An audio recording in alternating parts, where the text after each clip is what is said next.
Oh,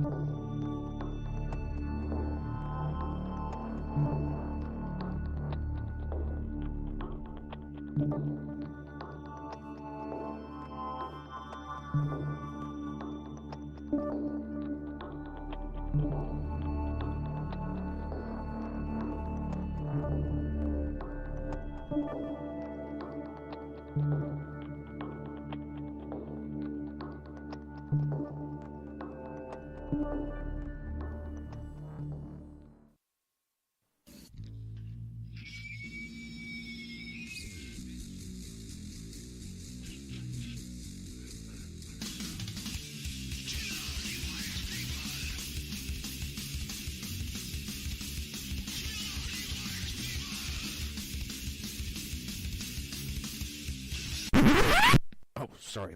That's for a Democrat show. Let me know when you're ready.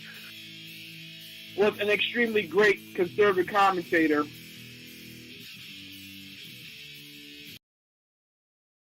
He's like, this is awesome. This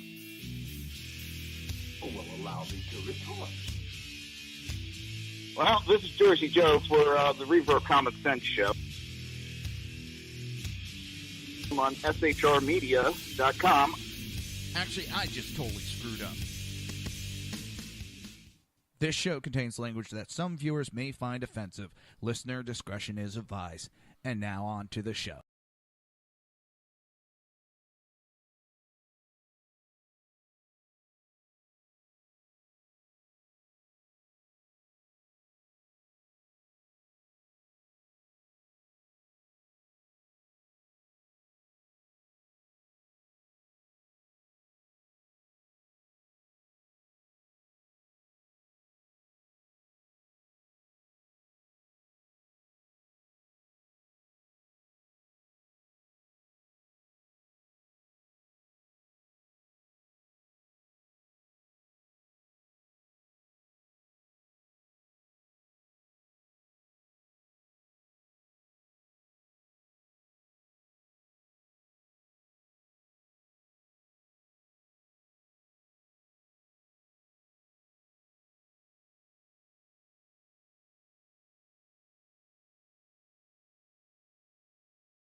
Maybe if I do that.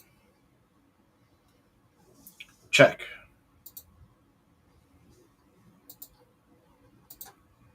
Oh, I hate. Maybe if I do that.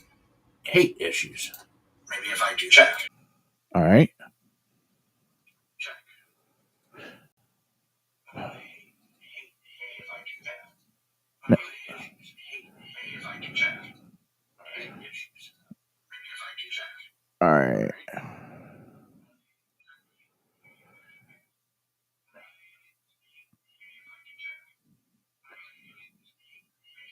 Man, do I have some editing to do.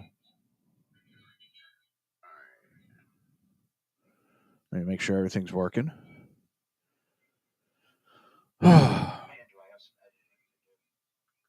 There we go.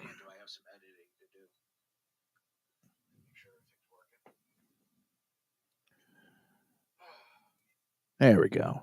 I think I got everything going now. I hate when there's problems. I really do. You can hear me good? I hate when there's issues. Everything was working before. I go live and everything went tits up. Oh, I'm trying to also make sure I have chats up and all that. Holy shit. All right, thank you. Let's see. This is totally got me off guard. What I did is I added a second monitor in, and somehow that totally changed things. And I don't know why. I don't. It totally flipped my settings, but when I checked earlier, everything was fine. But all right, we'll get on with the show. How's everybody friggin' doing? I know I was supposed to be on Monday. My excuses, it was my anniversary with my wife, 24 years of marriage. And then on Tuesday, I was going to do another show, and I wasn't thinking, and it was my dad's birthday. And it was his first birthday since he passed away. So I wasn't exactly in the mood to get on. So I do apologize. I wasn't thinking when I scheduled the shows, but the scheduling will be from now on Tuesdays at 9 p.m. Eastern Standard Time, and Fridays 9 p.m. Eastern Standard Time. You'll be able to catch the Reaver of Common Sense every Tuesday and Thursday now. That will be the schedule going forth. All right. Oh, so much has gone on. One of the things I don't understand, well, I do understand, but it should say it pisses me off. FBI Director Ray is issuing warnings of an elevated threat to the U.S. public safety and national security while advocating for an increased budget. Surprise! We're getting closer to elections, budgets. FISA needs to be revoted on. And all of a sudden, wow, we got threats of terrorist attacks on the United States. What's really amazing is this is one of the assholes that's been responsible of the open border. He's helped perpetuate the open border. He's helped allow it to happen. And now he's all worried about an attack as he and what is it? My asses, whatever that jackass's name is. They've allowed an open border and allowed and released known terrorists. You heard it. They have released known fucking terrorists into this country. These people coming across here illegally. Yes, illegally. I said illegal alien, illegal immigrant, criminals. And yes, they are criminals. All of them.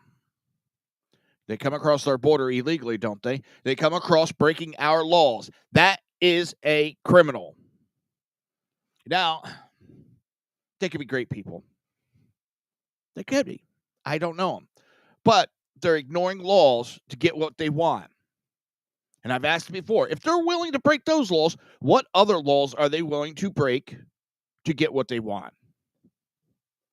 And don't tell me, well, they're looking for a better life. They're trying to... You know what? Can I go rob a bank? Well, I want to give a better life to my family. I want a better life. As long as no one gets hurt in it, hey, it's insured. Not going to go rob a bank, people. I'm using it as an example. You could justify criminal activity. Doesn't make it justified. And I'm tired of the left making excuses, trying to change the terminology to soften it, to make it sound future Americans. No, they're not. They should be future deportees. And now we got this jackass FBI director, Christopher Wray. Oh, we got an elevated threat. Yeah, you caused it. You and your Democrat cohorts caused this problem. Yes, we've had attacks before. I understand that. But their inaction has caused this level of danger to happen. Period. End of discussion. I have no sympathy, nothing. They cause this problem.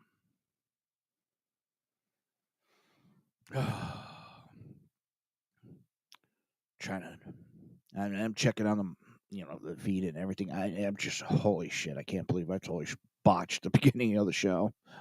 But what's funny is I probably won't edit it out.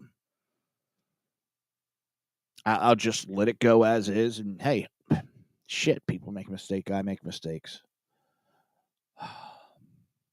But this crap with the border is getting out of hand. And now, see if I can find that article. Biden's wondering how he can unilaterally close the border. Wow, maybe if you didn't do away with the Biden or Trump executive orders that kind of shut our border down. Here it is. Biden,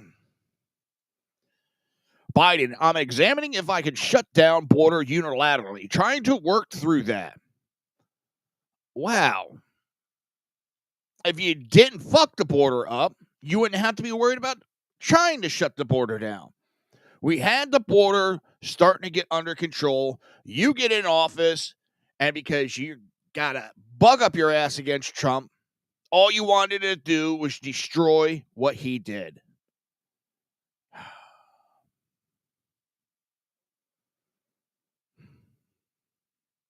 And he's, someone suggested I should go ahead and try it. And if I get shut down by the courts, I get shut down by the courts. The only ones that are probably going to go against you, according to what you do, is your own party. They need new voters. So they got to import them.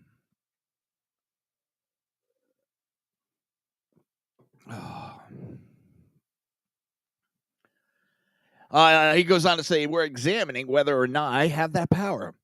I would have that power under legislative when the border has over 5,000 people a day trying to cross the border because you can't manage it.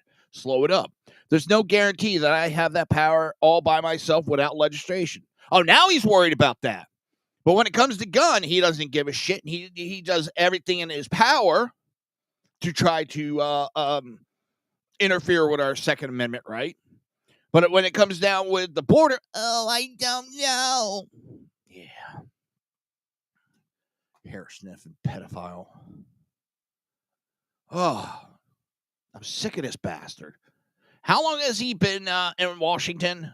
Like 40, 50 years? And he's done shit. He's lied. And it's funny, the left was, oh my God, Trump's lying, Trump's lying, Trump's lying. This son of a bitch had to exit the presidential race. I believe it was in the late 80s. Because he got caught lying multiple times. And he still lies to this day. Baltimore, the bridge goes down. Oh, I remember crossing that bridge on the train so many times. There's no train on that bridge. Everything he tries to make about himself. Hawaii burns down. Oh, I had a kitchen fire. I know how it is. The man is a pathological liar. But the left, they make excuses for him. That's why I cannot and will not take the left serious. They spew one thing out one side of their mouth, but then do a whole nother out the other side. Yeah, one of my videos got taken down on TikTok because it's got misinformation. Because I said that the barrier reef's doing pretty good. That it wasn't getting destroyed. Factually, it had some damage, and it's corrected itself to the point the government has come out and said, stop saying that because you're fucking with our tourism. There's nothing wrong here. But nope, because I hurt some little pussy's feelings. Yeah. You know how it goes. Do I care? Hell no. Do I take TikTok serious? Hell no. Do I take YouTube serious? Hell no. Do I take Rumble serious? Hell no. Do I take Facebook serious? Hell no. I do this for my own sanity and my wife's sanity. It just, so everybody, typo negatives playing in the background for me. I'm a happy camper. All right. Oh, I just trying to figure out how to.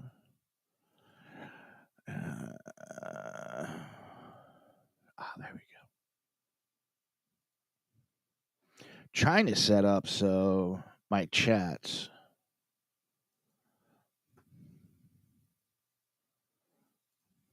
Sorry, like I said, I don't know how I got so discombobulated to the start of the show.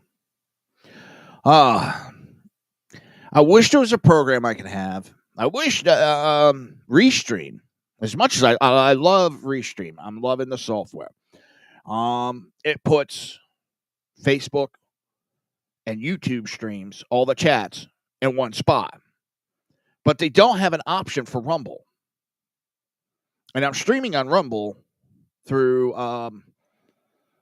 SHR Media and through Reaver of Common Sense on Rumble. Facebook is Jersey Joe and SHR Media. And then YouTube is Reaver of Common Sense. But out of, 3 of them. Yeah, 3 of them. I have them in the Restream software. But the Rumbles, the chat's not there. I had to manually put everything in for Rumble, which it's like, damn. I know Rumble's a very big software, and there was no option for it, which was weird. And then I was told to go to an API port chat, and I'm like, huh? So, Restream, if you can, try to get Rumble in there so that I have all my chats in one spot. Yeah, and I love it when I put it. Someone's like, you could just do the RMTP. Yeah, I've done that, but it would be nice if it was, one of the larger platforms is an option. All right, Chuck Schumer is talking,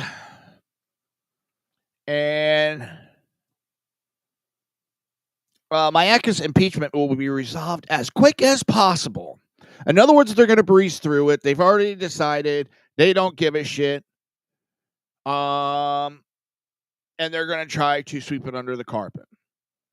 Now, if the Republicans would have said this during the Trump impeachments, Democrats would be freaking the fuck out. I don't know why the Republicans aren't out there pounding the pavement about this. It shows the bullshit double standard with the Democrats.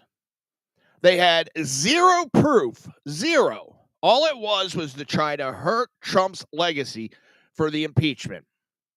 It was pushed through the House. But now you have Department of Homeland Security not doing his goddamn job to protect our border. And he's impeached. And the Democrats are dragging their feet. Our government is so fucked up anymore. It is so Democrat, Republican, and there's no common sense anymore. Both sides don't have common sense. Both sides don't want to do what's right. Democrats are the biggest offenders of it. And then they scream, oh, they're doing partisan politics. Who the fuck do you think you're doing? You have Extreme Hakeem running around. Oh, the Extreme MAGA. What do you think you are? They talk about, these election deniers. You taught us. The Democrats taught us how to deny elections. Except ours was actually real. And oh, they're election deniers. Hey, fuck you. And that's what makes me think even more that it's dead on. Because more they fight about it, more they scream about it, tells me more truth is involved in it.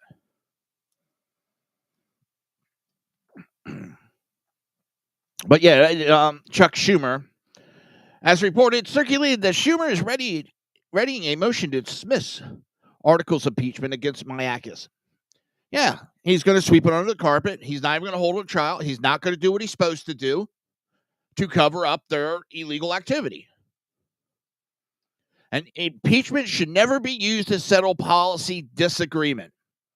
Well, impeachment should never be used for partisan politics with fake evidence that you know is fake, Chuck Schumer. Your party created those documents with Russian collusion. The Democrats created that. Then the Democrats want to try to impeach the president over it. You knew it was a lie, but yet you pushed it. Mayorkas has not secured our border, has done shit to help this country. He has put our country in danger, as Director Wray has said. We got an elevated risk now. Why? Because Mayorkas did not do his job. Anybody see the line here that goes? Oh, wait a minute. I shouldn't say a line with the Democrats because they'll try fucking snorting it. Oh, speaking of dipshit, some news on Hunter Biden just came out right before I came on air. Judge has denied Hunter Biden's motion to dismiss federal gun case. They tried, it's political. It's political. No, you lied on a federal form, jackass. These are the people that scream about guns and how we need all these laws to protect us. And, we need these forms filled out and background checks. But their golden boy son lies on it. And they don't want anything done. They make excuses. Well, he's a drug addict. Yeah, and he lied about it to get a gun. When you're doing your background check, for those that don't know, you have to fill out a form. And you have to swear that you are not addicted to alcohol or drugs. And he marked off, and then he's posting pictures of him doing crack. That right there tells you his mental ability.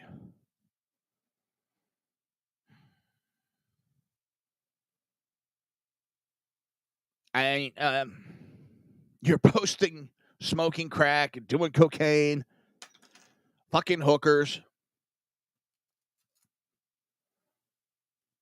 Listen, you go and do drugs, you get cleaned up. Great. I'm proud of you. But then don't get all high and mighty and try to act like you're better than everybody else. Yeah, the Democrats screaming about white privilege. Right there is some. I didn't want to say white privilege. That is political privilege. My daddy's the president, so I can get away with it. Like I said, I'm not attacking people who have had drug issues. Get yourself cleaned up, great. Great. But it's the bullshit, and then using it as a crutch to break federal laws and try to get away with it. Imagine one of us little peon citizens, going in front of a judge and saying, well, I was a drug addict, so you got to let me go. Clink, clink.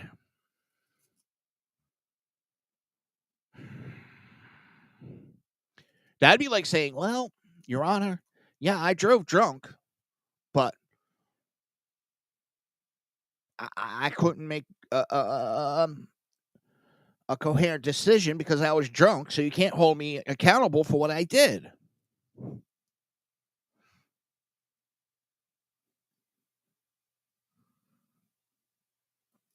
I'm just either this country's going to implode or the Democrat Party's going to implode. One of the two's got to happen.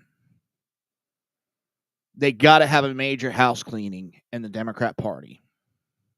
We're trying on our side, on the Republican side. Conservatives are trying to clean house and get these fucking jokers out of there. Democrats keep electing the worst of the worst into the spots. Listen, I know we need multiple parties. We need multiple views. I'm for that. But what I'm not for is this anti-American attack everything. Attacking capitalism. And that's I find funny. People bitching about capitalism. And they're doing it while they're on their fucking computer or on their tablets or on their iPhones. Bastions of capitalism, and you're bitching about capitalism. You don't like capitalism? Get the fuck out of the country. Go over to Venezuela. Go over to Russia. Go over to fucking North Korea, China. Go. Bye-bye. Have fun. But if you want to stay here, you better love the country. And capitalism is our way of life. You don't like it, there's the fucking door when it comes to that shit. I'm not one for if you don't like it, leave it. But you know what? On this, I hate these people, especially these immigrants that come here, and all they do is bash our country. Well, if your country was so great, why aren't you still there? Plain and simple. You don't seem to have a problem with our country. You live here. You can leave anytime you want. We're not holding you hostage. I'm sure people would donate money for these people to leave. You think Iran's so much better? Go the fuck to Iran. You think the Middle East is better? Bye-bye. You think Russia, Europe? Bye-bye. You don't like it? There's the door. There's things to have differences about and bitch, but when you start bashing the country as a whole, I love my country. It's the politicians that I have an issue with right now. Not the country, the politicians. They got a little too big for their britches.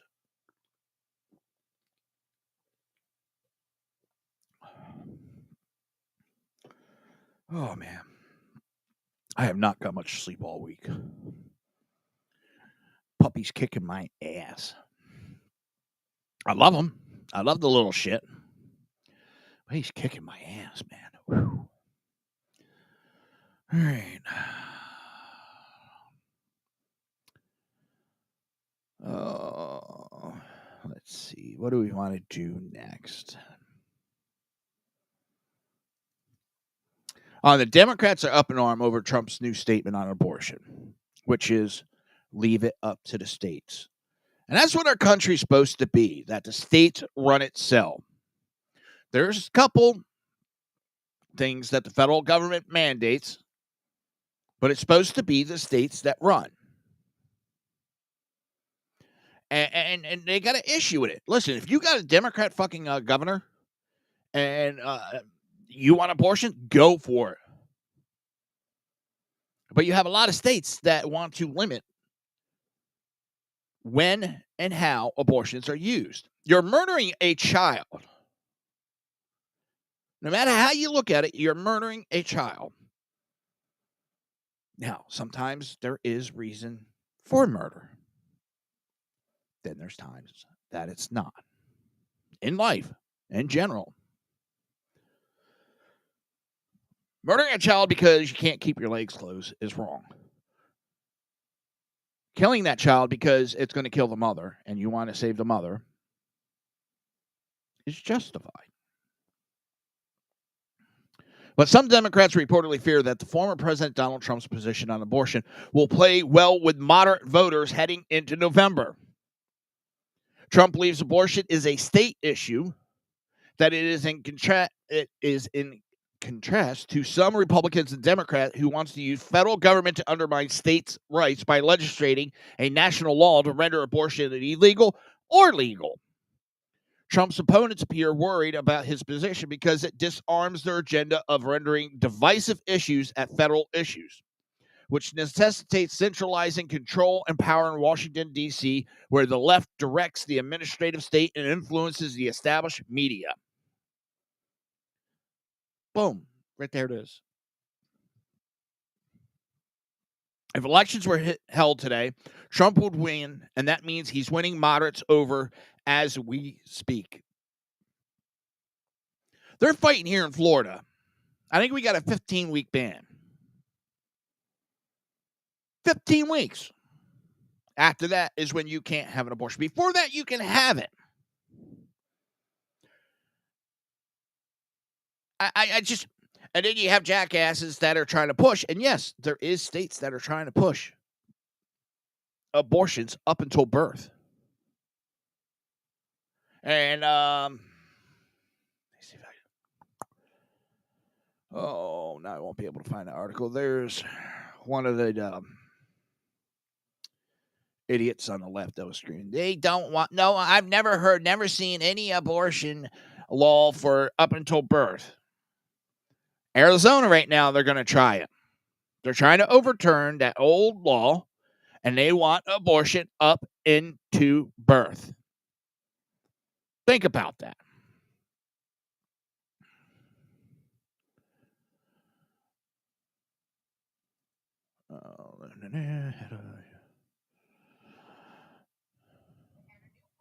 Oh, shut up. Wall Street Journal poll shows Biden losing support from black men. America is split politically, party affiliation heading into the 2024 presidential election, seeing one of the most evenly split electorates in the past 2 decades, research reveals. The Pew Research Center analysts examined voter identification across different ages, races, religions, and educational levels, comparing how voters identified in 1966 to the new data from 2023. 51% of Americans said they identify with the Republican Party in 1994, while 47% identified as Democrats. The table turned over the years, with 5% more of Americans identifying as Democrats over Republican in 2020. However, the Pew results from 2023 reveal a significant shift in party affiliation this cycle, reporting that 49% of voters identify as Democrat or leaning Democrat, while 48% identify as Republican or leaning Republican.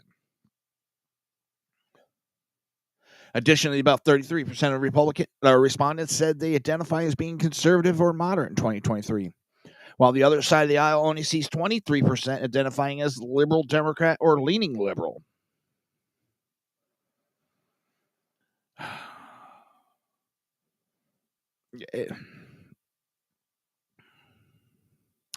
The poll found that while most Democrats remain the party of choice for most Hispanics, blacks, and Asian voters, party support among non-Hispanic white Democrat voters has dropped 21% since 1996, falling from 77% to 56% in 2023.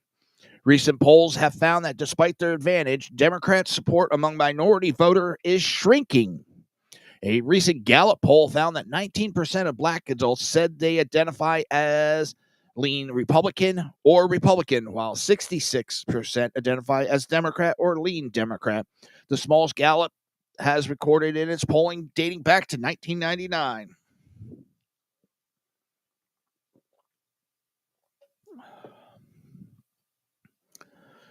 I just want to remind people that are watching on Rumble and YouTube, don't forget to hit the like and subscribe. It's free. It does help me. So I'd appreciate the help.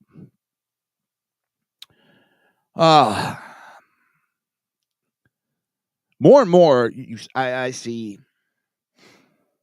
people, especially minorities, leaving the Democrat Party.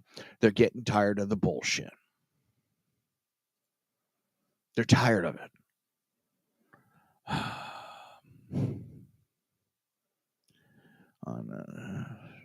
This one made... Here's my theory before we get into it. All these cases that are against Trump, I think the liberals and the Democrats have finally got it through their heads that it's not helping them, it's hurting them. So I think they're trying to figure out how to back out. They're trying to figure out how to cover their asses and get out. So now DOJ unmasked inconsistency in Fani Willis's use of federal grant funds. The Justice Department said Friday it unmasked inconsistency in Fulton County prosecutor Fani Willis' use of federal grant funds, confirming whistleblowers' allegations.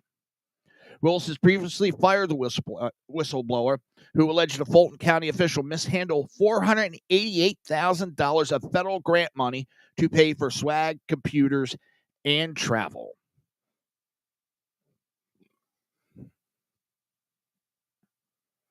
It's that same grant that the Justice Department Office of Justice Program now says is plagued with reporting discrepancies from Willis's office.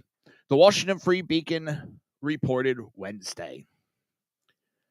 And they go on to say the Justice Department did not provide any further details on the nature of Willis's reporting inconsistency on the $488,000 in federal grant money, which was earmarked for the creation of a Center for Youth Empowerment and Gang Prevention in Atlanta.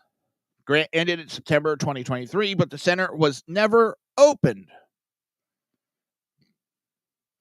Justice Department is coordinating with Willis's office to fix the grant reporting inconsistency amid an ongoing House Judiciary Committee investigation into Willis's use of federal grant funds. Committee Chairman Representative Jim Jordan subpoenaed Willis in early February for records related to the $488,000 of federal grant and the whistleblower's allegations made by former Willis staffer who was listed as a grant director until district attorney abruptly fired her in January of 2022. Jordan threatened to hold Willis in contempt of Congress on March 14th after the district attorney responded to a subpoena with a narrow set of documents that had nothing to do with the whistleblower's allegation. Willis wrote in response that Jordan's demands were unreasonable and uncustomary and suggested his investigation was an effort to derail her election interference case against former President Donald Trump. No, it has to deal with your corrupt little witch. Now, does the DOJ actually do an investigation? Or is the DOJ trying to help cover up? I think right now they're going to try to find a way to shut her down quietly. But if it destroys her reputation, they don't care. But they're going to try to do it quietly so that they can shut down these cases because they know it's hurting them politically. They thought whoever told them it was going to help them needs to have a checkup from the head up. Or neck up, I should say, from the head up. Whew. These people are idiots. And I thought college was supposed to educate these people. See, you can have an education and be educated are two different things. You have your book smarts and your street smarts.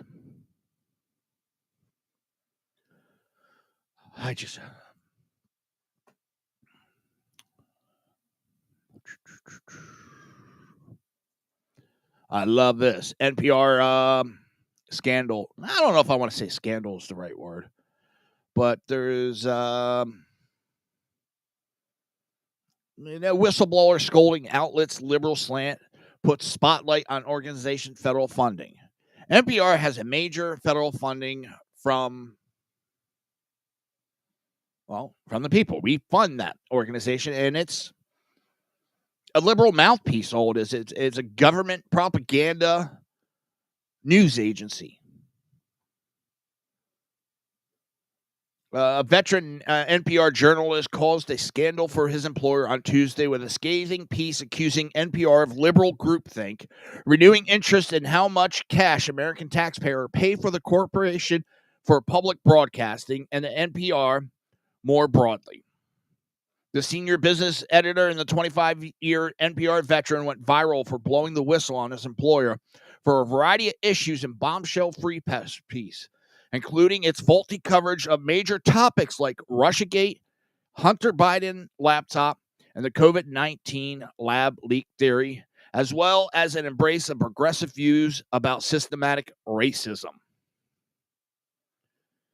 The nonprofit body, which distributes federal funding to NPR and PBS, was granted $525 million in advance funding for 2024. It was created out of the 1967 Public Broadcasting Act to distribute federal grants to public broadcasters around the country. NPR has insisted it receive less than 1% of its $300 million annual budget from the federal-funded CPB, but a deep dive into the data shows CPB funds smaller stations that funnel cash to NPR.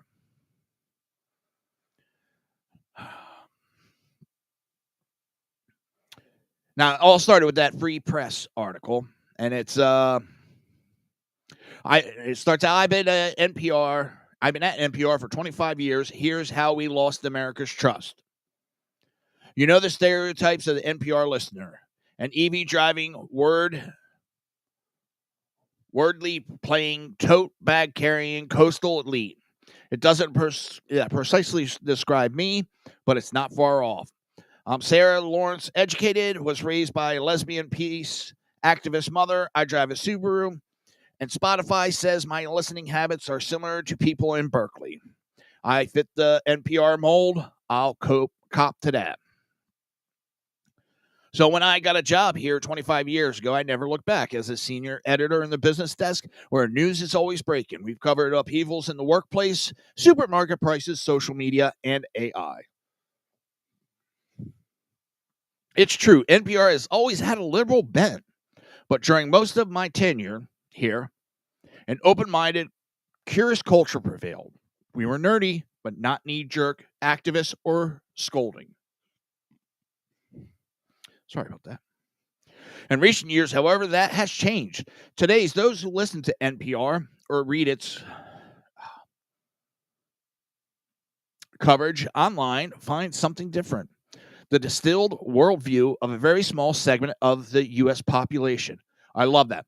A worldview of a very small segment, which goes to, it's not always the majority, it's who screams the loudest.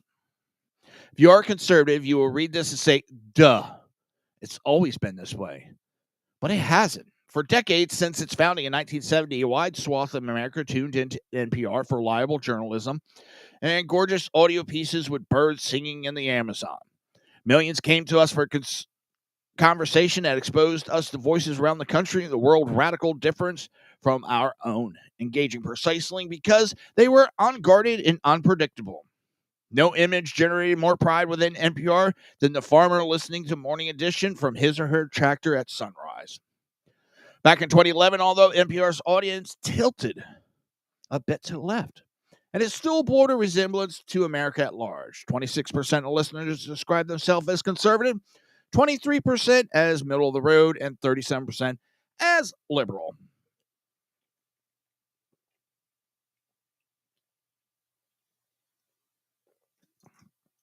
Red Bull. By 2023, the picture was completely different. Only 11% described themselves as very or somewhat conservative, 21% as middle of the road, and 67% of listeners said they were very or somewhat liberal. We weren't just losing conservatives, we were losing moderates and traditional liberals. An open-minded spirit no longer exists with NPR. And now, predictable, we don't have an audience that reflects America.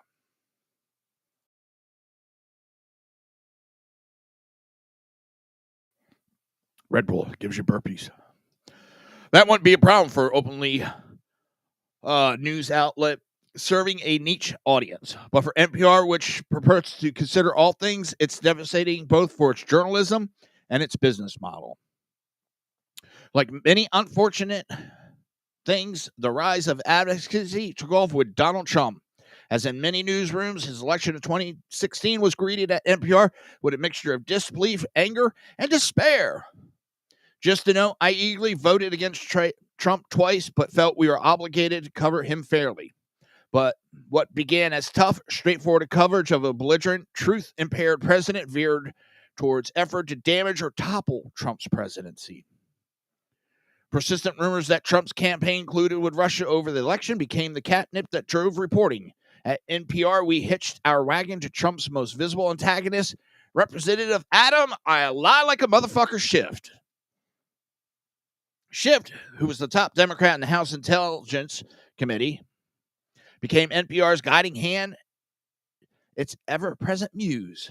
But by count, NPR's host interviewed Schiff 25 times about Trump and Russia. During many of these conversations, Schiff alluded to purported evidence of collusion.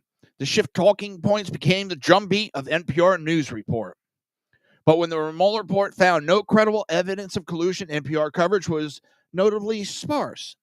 Russiagate quickly faded from our programming. It's one thing to swing and miss on a major story. Unfortunately, it happens. You follow the wrong lead, you get misled by sources you trusted, you're emotionally invested in a narrative, and a bit of circumstantial evidence never adds up. It's bad to blow a big story. No, you just didn't blow a big story.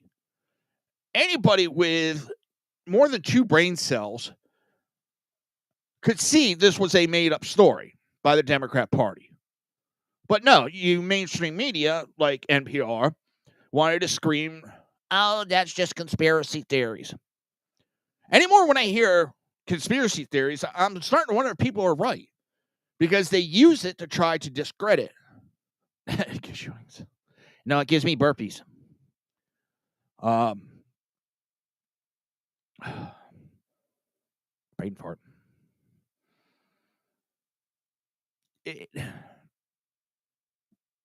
We knew it was real. And you scream conspiracy theory. And you try to do that to discredit a subject. The problem is, you've hit that well so many times, the well's dry. You scream racism, you scream conspiracy theory. I know it's the opposite. What's worse is to pretend it never happened. To move on with no mea culpa, no self-reflection. Especially when you expect high standards of transparency from public figures and institutions.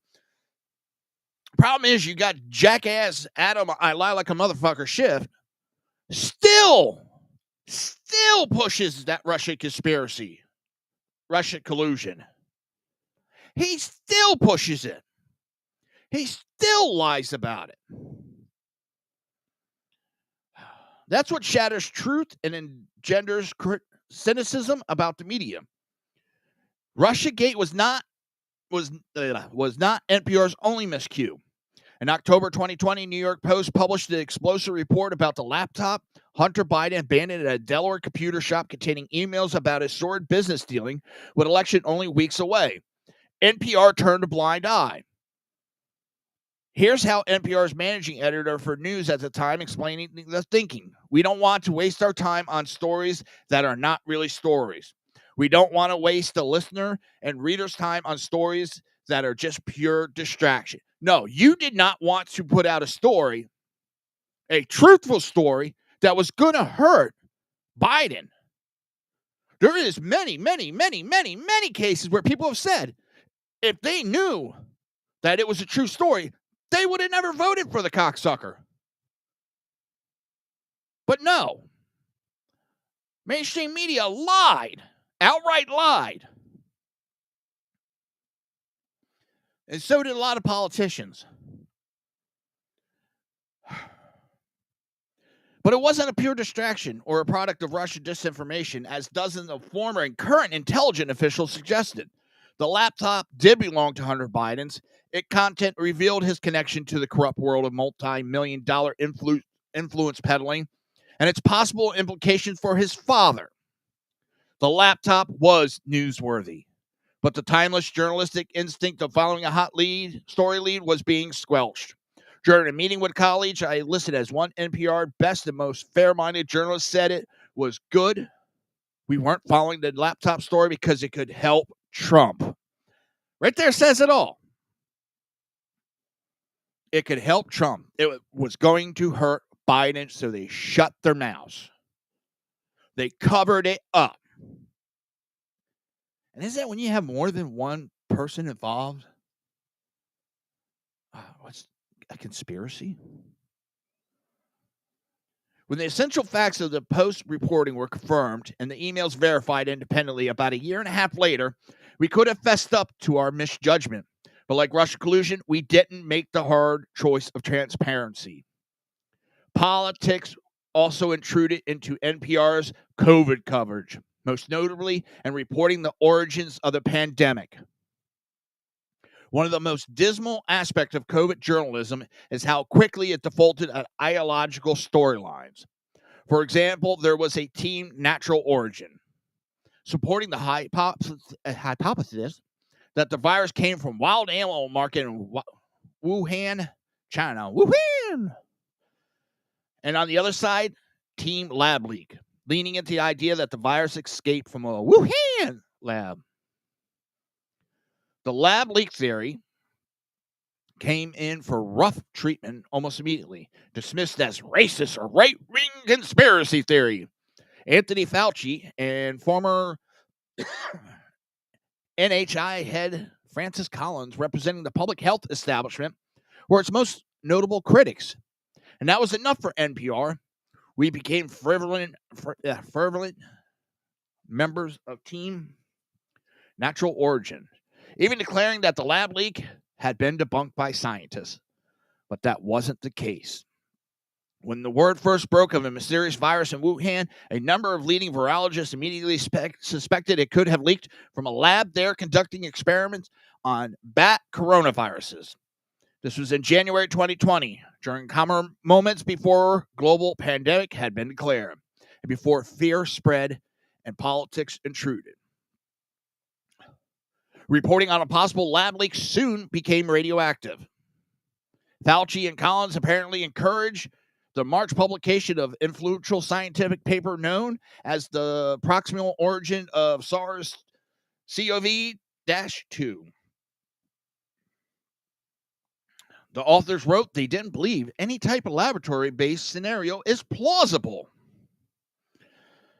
But the lab leaks, if this was reversed, and it was a conservative government with a conservative doctor out there doing it, Democrats would have people arrested now. You do realize that. Democrats would have people arrested. Think about what they're doing. They had 20 people arrested because of their First Amendment right of freedom of speech for their opinion. But the lab leak hypothesis wouldn't die, and understandably so. In private, even some of the scientists who penned the article dismissing it sounded a different tune. One of the authors, an evolutionary biologist from Edinburgh University, wrote his colleagues, "I literally swiveled day by day thinking it is a lab escape or natural."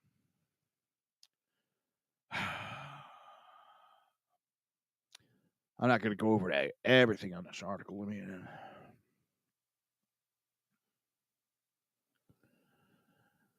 We introduced our coverage of that development on February 28, 2023, by asserting confidently that the scientific evidence overwhelmingly points to a natural origin for the virus. And this goes to when I talk about climate change. Oh, scientific evidence, but I always hear, oops, we made a mistake, oops, we made a mistake, oops, we made a mistake. But they never broadcast that. And they're so quick to, it's scientifically proven. The science is settled. All right, that makes me question it right there. It's like they're trying to push that lie so goddamn bad. And they got to silence any opposition.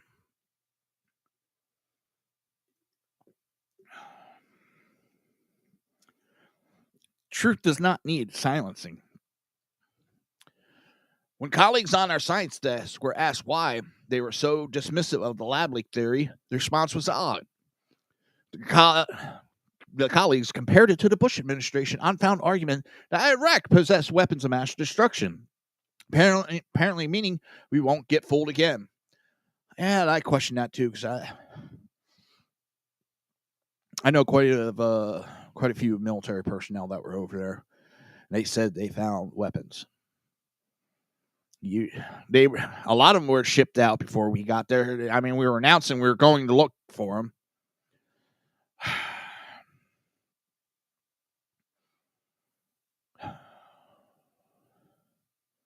Now, the author goes on, I'm offering 3 examples of widely followed stories where I believe we faltered.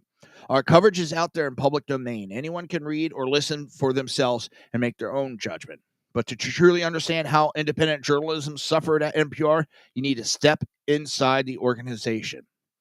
You need to start with the former CEO, John Lansing. Lansing came to NPR in 2019 from a federally funded agency that oversees Violence of America. Like others who have served in the top job at NPR, he was hired primarily to raise money to ensure good working relationship with hundreds of members of stations that acquire NPR programming. After working mostly behind the scenes, Lansing became a more visible and forceful figure at the killing of George Floyd in May 2020. It was an anguished time in the newsroom, personally and professionally, so for NPR staff. Floyd's murder, captured on video, changed both the conversation and the daily operations at NPR.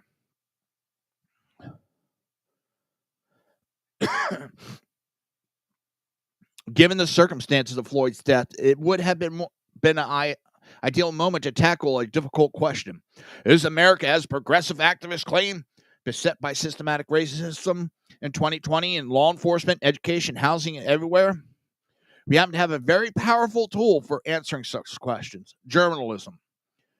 Journalism that lets evidence lead the way. But NPR and mainstream media does not let evidence lead the way. They let their narrative and political bias lead the way.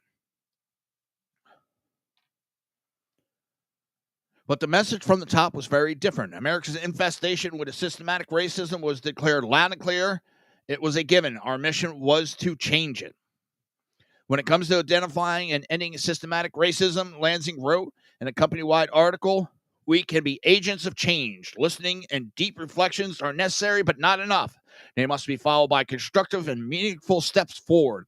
I will hold myself accountable for this. We were told that NPR itself was part of the problem. In confessional language, she said the leaders of public media, starting with me, must be aware of how we ourselves have benefited from white privilege. Did he give up his position? No, he didn't.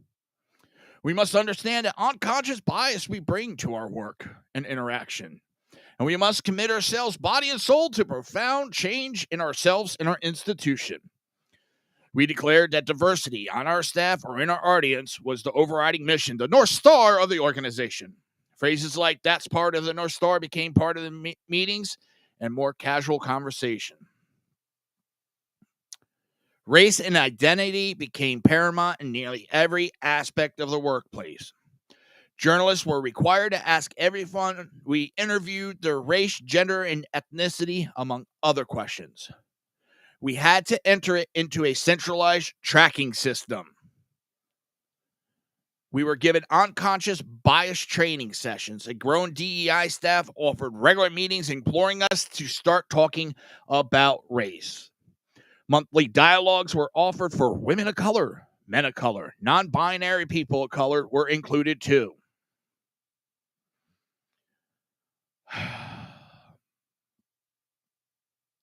It's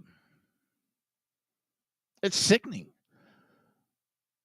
And we fund that. We fund that, people. We pay for that.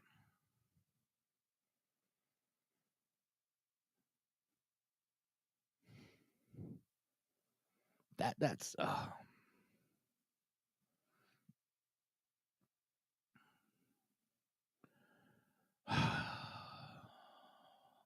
I just.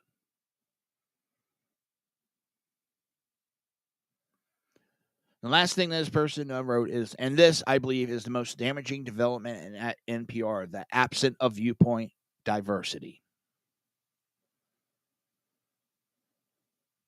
They got a one-sided argument.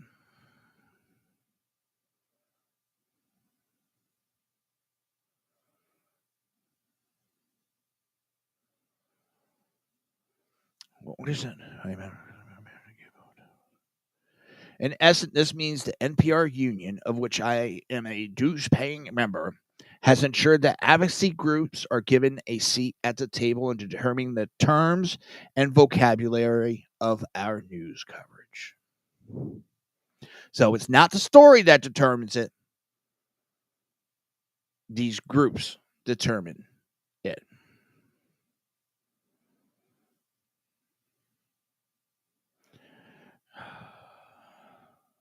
We're so screwed.